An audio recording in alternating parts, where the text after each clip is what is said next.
दोस्तों, हीरा सस्ता हो या हीरा महंगा, या हीरा छोटा कह सकते हो या हीरा बड़ा, या हीरा कम पॉपुलर कह सकते हो या हीरा जो बहुत पॉपुलर है, अगर प्यार ही नहीं है तो किस काम का। पर अगर महंगे हीरे से ही प्यार होना था, फिर आप वो बाइक ले लो जो सबसे ज़्यादा फेमस है, सबसे ज़्यादा पॉपुलर है, जिसकी सबसे ज़्यादा लोग बातें कर रहे हैं, तारीफ़ कर रहे हैं, गुणगान गा रहे हैं।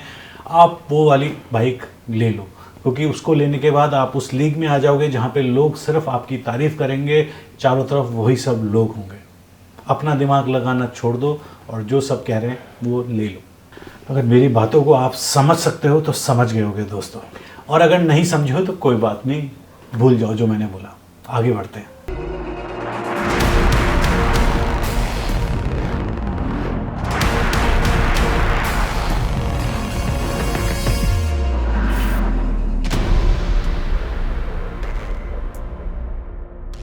बचपन से हमें यही बोला गया है दोस्तों कि अगर कोई चीज़ सस्ते में हो रही है तो महंगे में क्यों।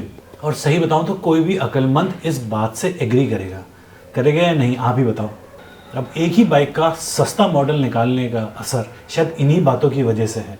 पर बाइक को सस्ता करें तो कैसे करें दोस्तों। देखो, बॉडी, इंजन और जो फ्रेम है उसमें ज़्यादा अंतर नहीं कर सकते, क्योंकि अगर इसमें ही आपने अंतर कर दिया तो पूरी असेंबली लाइन कंपनी को बदलनी पड़ेगी, पूरे लॉजिस्टिक्स चेंज हो जाएंगे और बहुत कुछ एक तरीके से नई बाइक, मतलब पूरा सब कुछ नया वर्क हो जाएगा। और कंपनी ये चाहती नहीं। कंपनी ये चाहती है जो ऑलरेडी बाइक है उसमें मिनिमम कुछ ऐसे चेंजेस करें कि मेन चीज़ों में चेंजेस ना आए। तो चेंजेस कर क्या सकते हैं? टेक्नोलॉजी कम कर दें, टेक फीचर्स कम कर दें, या फिर कोई ऐसे पार्ट्स जो एक्सटेंडेड हैं, जो बॉडी के फ्रेम से हट के हैं, उनको अगर हम हटा दें तो शायद बाइक को सस्ता कर सकते हैं। यही बात है 400T और स्पीड 400 में। अब इन दोनों में क्या अंतर है, 400T को कैसे सस्ता किया है, क्या क्या चीज़ें उसमें नहीं है या हटा दी गई हैं, उन बारों में बात करते हैं। तो सबसे पहले अगर हम टेक की बात करें तो देखो दोस्तों, जो 400T है उसमें ट्रैक्शन कंट्रोल कंपनी ने हटा दिया है। 400 में ट्रैक्शन कंट्रोल है, इसमें ट्रैक्शन कंट्रोल नहीं है। उसके बाद जो 400 है उसमें USD फोक्स हैं, अपसाइड डाउन फोक्स हैं फ्रंट में। इसमें नॉर्मल टेलीस्कोपिक शॉकर्स हैं आगे।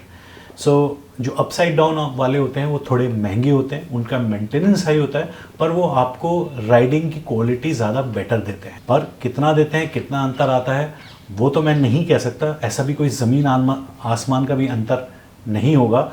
एंड वो सब बातें मैं बाद में करूँगा डिटेल में। प्लस जो ये चीज़ हुई, जो अपसाइड डाउन से जो टेलीस्कोपिक शॉकर्स हैं जो फ्रंट के, जो पहले जो शॉकर्स थे अपसाइड डाउन से 130 mm ट्रैवल था स्पीड 400 में है मतलब, और जो स्पीड 100 400T जिसमें टेलीस्कोपिंग है उसमें 140 mm ट्रैवल है। तो 10 mm का ट्रैवल बढ़ गया है। तो कुछ हटा है पर कुछ बढ़ा है। उसके बाद अगर हम चेन की बात करें, वो चीज़ें हैं जिनसे प्राइस कम किया गया है। जो आपकी 400 है उसमें एक्स रिंग चेन है और इसमें ओ रिंग चेन है। तो एक्स रिंग और ओ रिंग क्या होता है, जो आपके चेन होते हैं वो समझ लो कि जिन चीज़ों से वो आपस में अटैच्ड होते हैं, वो जो आप चेन के सॉकेट्स कह लो या कुछ भी कह लो, उनका डिज़ाइन का कंसेप्ट होता है। वो एक्स में होता है, वो ओ में होता है। सो जो एक्स वाली होती है वो ज़्यादा परफॉर्मेंस बेस्ड है एंड ज़्यादा बेटर होती है ओ रिंग से। पर स्टिल मैंने ओ रिंग वाली बाइक भी चलाई है, मैंने एक्स रिंग वाली भी बाइक चलाई है। नेचुरली उसमें परफॉर्मेंस होगा, पर अगर एक नॉर्मल आप राइड करना चाहते हो, एक नॉर्मल बाइकर हो, इस पॉइंट को भी डिटेल में मैं बाद में बात करता हूँ, वरना सब कन्फ्यूजन हो जाएगा। तो इसमें एक्स रिंग है, उसमें ओ रिंग है। ओ रिंग सस्ती आती है, एक्स रिंग थोड़ी परफॉर्मेंस बेस्ड है, ओ रिंग उतनी परफॉर्मेंस बेस्ड नहीं है। ठीक है दोस्तों, एक ये अंतर है। उसके बाद टायर्स का अंतर है। जो आपके स्पीड 400 में है उसमें 110 और 150 का सेटअप है। दोनों में 17 इंच का टायर का रिम का सेटअप है दोनों ही बाइक्स में। पर जो आपकी स्पीड 400T है उसमें 110 फ्रंट है और 140 आपका जो है वो पीछे का है। 10 का जो साइज़ है वो कम है। एंड जो 400 है उसमें रेडियल टायर्स हैं, इसमें नॉन रेडियल टायर्स हैं। इसमें MRF के टायर हैं, उसमें वर्डेस्टाइन के टायर्स हैं, वर्डेस्टाइन के टायर्स हैं। एंड मैंने वर्डेस्टाइन के टायर्स को बहुत क्लोजली वॉच करा है, जब मेरे पास वर्सेस स्विफ्ट भी बहुत लोगों ने चलाया। तो ऐसा कोई बहुत तोप नहीं है, MRF भी अपना वही है। पर हाँ, उसमें रेडियल टायर्स है, इसमें नॉन रेडियल टायर्स हैं। और क्यों क्या अंतर आएगा वो मैं, जैसे मैं बार बार बोल रहा हूँ, पॉइंट्स के बाद मैं आपको डिटेल में बताता हूँ। उसके बाद एक और जो अंतर है इन दोनों में, वो उससे मेरे को नहीं लगता कि कोई प्राइसिंग का कोई एक्चुअल में कोई फ़र्क पड़ेगा, क्योंकि वो इंजन को थोड़ा सा रीट्यून करा गया है। तो इसकी जो पावर आउटपुट है वो कम की गई है। सो स्पीड 400 में 39.1 bhp का है और स्पीड 400T में 30.6 bhp का है।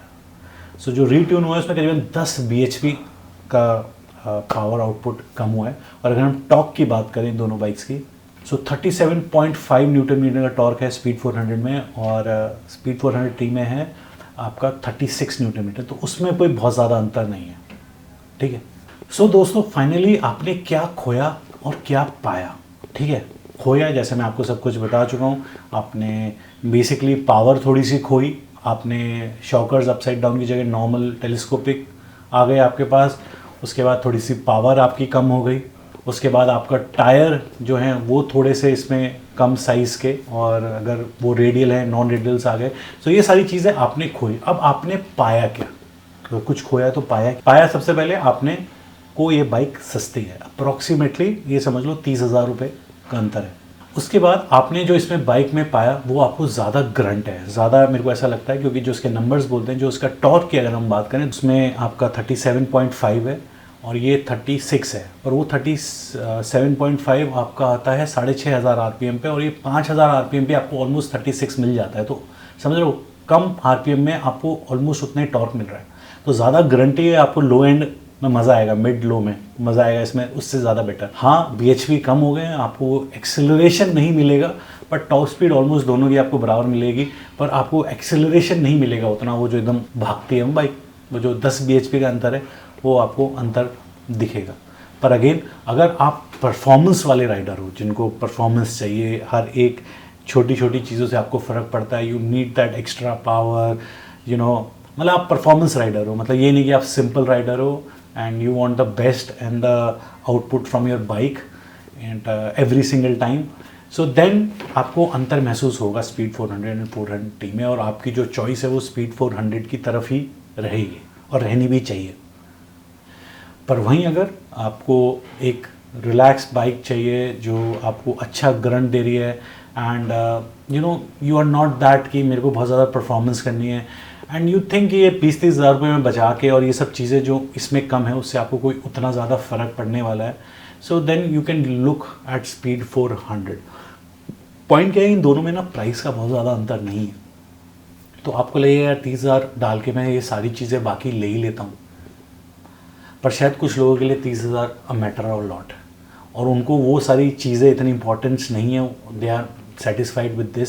उनको ब्रांड मिल रही है ट्रायम्फ की, उनको 400cc का इंजन की बाइक मिल रही है, ऑलमोस्ट सिमिलर एवरीथिंग, थोड़े से जो इसके बैजिंग है, स्टिकरिंग है, वो थोड़ा सा अंतर है 400T का, इसमें बढ़िया सा 400 लिखा हुआ है, जो शायद बहुत से लोगों को ज़्यादा बेटर लगे 400 से, जो टैंक के ऊपर जो डिज़ाइन दिया हुआ है।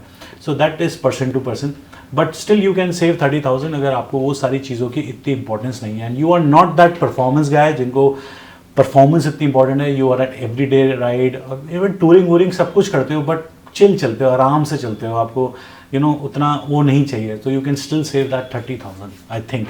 तो it's not that bad, but या फिर पर ये चीज़ हमेशा रहेगी कि यार 30,000 रुपये तो हैं, 400 ही ले लेते हैं, ऐसा क्या फ़र्क पड़ रहा है, we get this and get that. But then again शायद कुछ लोगों को लुक्स में स्पीड 400 का जो डिज़ाइन ज़्यादा ही अच्छा लग जाए, तो शायद you know I keep it up to you. तो ये सब कुछ चेंजेस थे जो अंतर हैं दोनों में, और वो मेरे को लगा आपको मैं बता देता हूँ। और जहाँ इन दोनों बाइक्स की बात कर देते हैं वहाँ पे अब एंट्री होती है तीसरी बाइक की, 400X। सो दोस्तों जो 400X है वो कंपनी ने जो निकाली थी वो कीपिंग इन माइंड स्पीड 400 को अगर आपको पसंद है, पर अब आपको स्पीड 400 के साथ ऑफ रोडिंग थोड़ा सा एडवेंचर करना है, डर्ट ट्रेल्स पे जाना है, आपको थोड़ा सा उस टाइप का करना है, so then they give you this bike 400X। और जैसे कि मैंने आपको बताया इसका पर्पस, तो इसमें जो फीचर्स दिए गए हैं वो उसी पर्पस को हैंडल करने के लिए दिए हैं। अब वो सारे फीचर्स क्या हैं, क्या यूनिक बनाते हैं 400 से 400X, और उससे आपको क्या फ़ायदा हो सकता है, वो बात करते हैं। तो सबसे पहले स्पीड 400X में जो टायर का सेटअप है वो 19-17 का है, आगे 19 पीछे 17, जैसे कि आप अक्सर एडवेंचर टूरर में सेटअप्स देखोगे। जो ज़्यादा ऑफ रोड सेटअप्स होते हैं वो 21-17, 21-18 के होते हैं, इसमें 19-17 का सेटअप है। आगे 110 पीछे 140 का ही टायर है, 150 का नहीं है स्पीड 400 की तरह, पर ऑफ रोड हैप्पी टायर्स हैं, बटन्स वाले टायर्स हैं, which will give you more traction and which will give you more grip on the dirt trails. So वहाँ पे कहीं ना कहीं आपको फ़ायदा होने वाला है।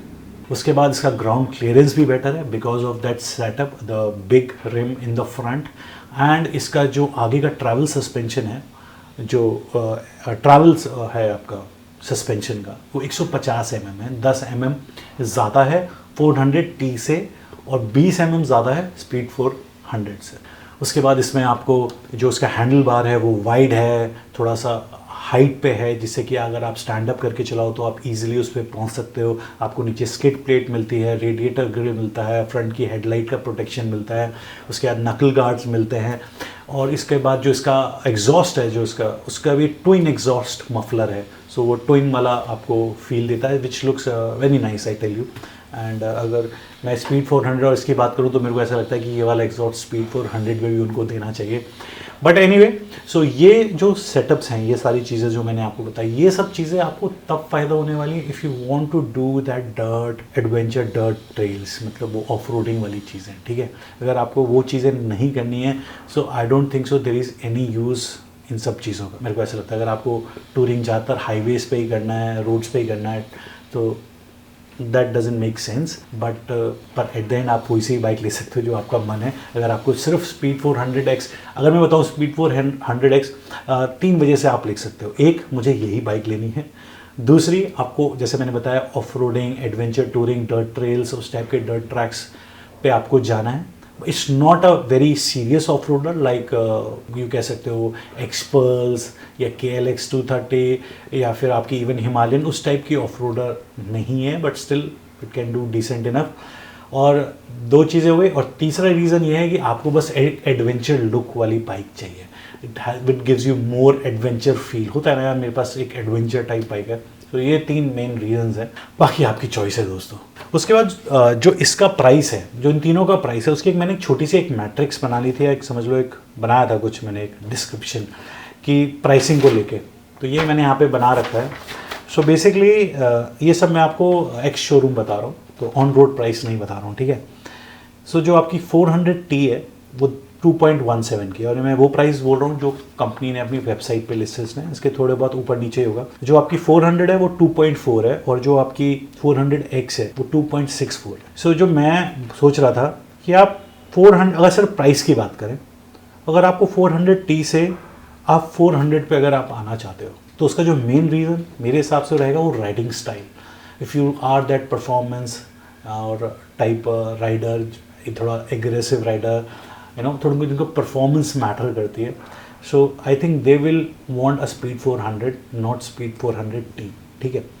अब स्पीड 400 से अगर कोई 400X लेना चाहता है, तो I think he wants to switch because he needs that adventure touring वाली abilities. He wants to do that dirt trails, tracks, you know, वहाँ पे वो जाना चाहते हैं, थोड़े ऑफ रोडिंग टाइप करना चाहते हैं, तो that need will give a reason to switch from Speed 400 to 400X.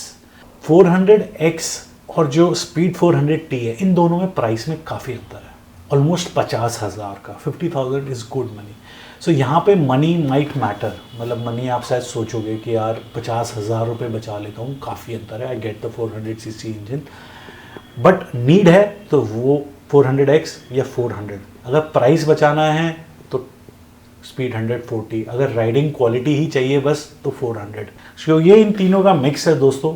और बाकी मैं एंड में फिर से वही बात बोलूँगा जो मैंने सबसे पहले बोला कि महंगा हो या सस्ता हो, आपको अगर प्यार नहीं है तो किसी काम का नहीं है दोस्तों। एंड अगर प्यार है तो मेरे को लगता है कि इन तीनों बाइक से किसी से भी अगर आपको प्यार है तो जो भी आप डिसीजन लोगे वो सही रहेगा, ठीक है।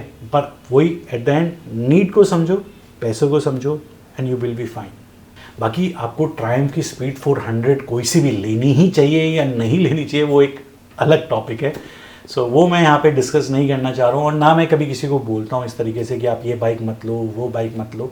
मैं बस बाइक्स के बारे में बताता हूँ, बाकी आपकी चॉइस है। और मैं हमेशा बोलता हूँ टेस्ट राइड लो, खुद चला के देखो। जो भी आप किसी के वीडियोस देखते हो वो उस बाइक के बारे में अगर आपको कुछ बता रहे हैं और आप सीरियस हो उस बाइक को लेने के लिए, तो सिर्फ इसलिए मत उसको कैंसिल करो क्योंकि हम बोल रहे हैं, कोई और बोल रहा है। टेस्ट राइड लो उन पॉइंट्स को जो आपके लिए इंपॉर्टेंट है, जो मैं बार बार बोलता हूँ। अगर वो चीज़ उसमें जाके खुद फील करो and you will be fine, ठीक है दोस्तों, बाकी दोस्तों इस वीडियो को यहाँ पे ख़त्म करते हैं। एंड अगर स्टिल कोई क्वेश्चंस आपके रह गए होंगे तो कमेंट्स में लिख देना। आई नो कि मैंने कुछ चीज़ें शायद मिस कर दी हूँ, जो आप कमेंट्स में मेरे को याद दिला सकते हो, वहाँ पे भी डिस्कशन कर सकते हैं, बातें कर सकते हैं। एंड या till next video, do whatever you want to do guys, have fun, enjoy, चमकते रहो, मुस्कुराते रहो। लव यू दोस्तों, बाय बाय।